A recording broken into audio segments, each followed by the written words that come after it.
Bayangkan, ketika anda sedang mengejar impian di universiti, penglihatan anda semakin kabur tanpa anda sedari. Nis, awak faham tak tajuk ni? Faham sikit je. Tapi tak apa, nanti kalau saya faham, saya bagi tahu awak balik. Okey.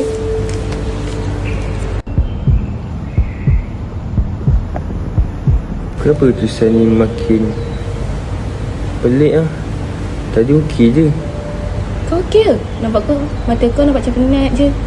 Mungkin lah. Tapi makin lama makin susah nampak tu.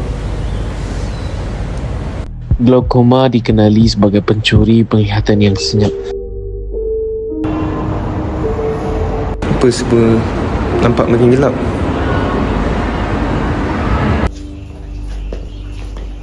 Weh, Zin, kau buta. Jalan macam tak nampak Pasti tu. Kelihatan kamu pelik. Kau jangan ambil buat dirt je. Kau kena pergi check.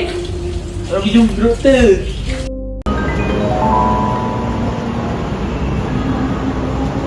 Pressure dalam mata awak ni agak tinggi. Maksudnya bahaya ke?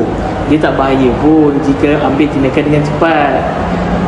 Sebab ini yang tanda awal glaukoma. Kalau lambat rawat, awak akan kehilangan penglihatan secara kekal. Faham. Dia cakap apa kat kau tadi, weh?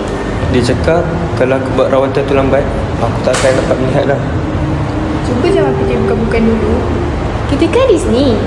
Dia mesti boleh tolong kita nanti. Beh, teman aku jom jumpa Izni. Aku takut dah. Weh, ni. Macam mana kau bertazim? Okey, korang dengar baik-baik. Glaukoma ni memang tak boleh sembuh sepenuhnya. Tetapi dia boleh dikawal kalau dikesan awal.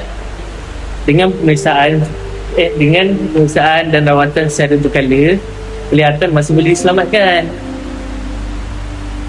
Maksudnya, mata dia ada apa lagi lah? Ada. Asalkan jangan terlambat je. Gila betul. Alhamdulillah. Alhamdulillah.